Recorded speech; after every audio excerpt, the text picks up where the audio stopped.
comes to mind when you think about Africa? Maybe Mount Kilimanjaro? Serengeti? That's right.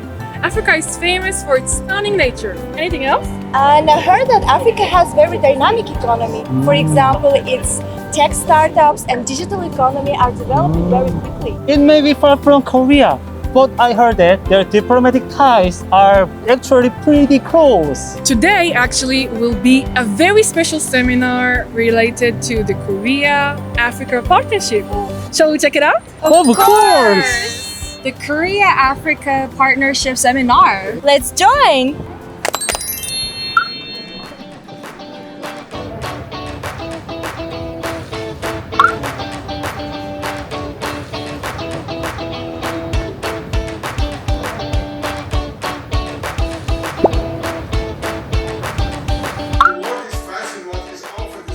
금년도 외교부에서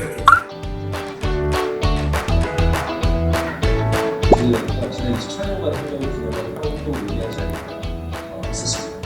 이게 산업화가 As the professor mentioned, our relationship with Africa is no longer just about trade. African countries have become essential partners that Korea must walk alongside with for our collective economic security. So, in a sense, we need to make a sustainable logistics system as a foundation to strengthen the overall supply chain, right? Precisely. The key is to share Korea's technological expertise and infrastructural experience to build a win-win partnership that brings tangible benefits to both sides. Exactly. It's like a supply chain team approach for shared growth. That's the perfect takeaway from this session. 이 지점에서 한국의 진출 기회가 더 많다고 보여요. 한국이 잘하는 그 강점을 What Korea really needs is a well-balanced strategy across different regions of Africa.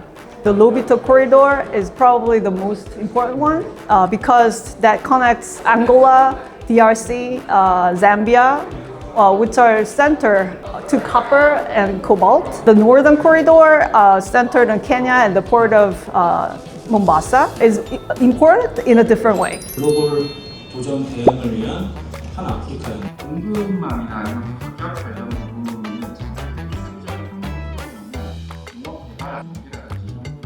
It was impressive to see that issues like food and energy security are not just isolated challenges, but are actually part of a global crisis that must be addressed alongside peace and governance.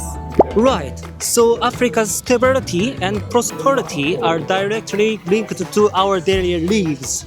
So the idea that Africa is far away is a bit broken. It is actually very connected to our food supply, electricity bills, and the health of the planet. Exactly. That is why Korea and Africa need to think together about technology, cooperation, and policy. So to summarize today's session, when we consider important issues together, we can find solutions to climate, food, and other future challenges together too. 남부 지역에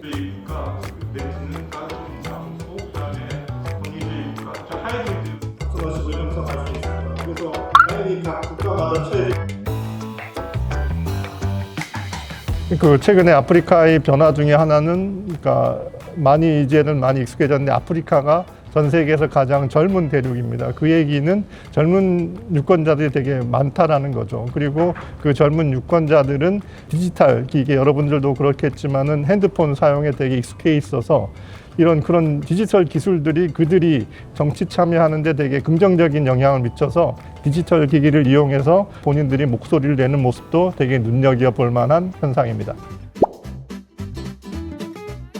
Yay! It's finally time for today's report. Let's check everyone's favorite moments and quick takes right now. The most impressive takeaway from today's seminar was an emphasis on the shift of focus from ODA to strategic investment and cooperation. My moment was when Professor Kim said that a corridor-centered approach is much more important than trade with Africa as a single nation. I hadn't realized that. Amazing moment. Before the seminar, I had some knowledge about Korea's support for Africa. But through the seminar, I learned there is a great potential for mutual relation between them. It was so fun. I like session 2 the most because it introduced me about detailed issues about Africa and also public democracy that I did not know about. Okay, let's vote together. Yeah! Which one of these stood out to you the most? 3, 2, 1. Wow! Nayon's moment wins. Let's give it up for Nayon's insight. From today's seminar to tomorrow's future. Let's go! Let's go!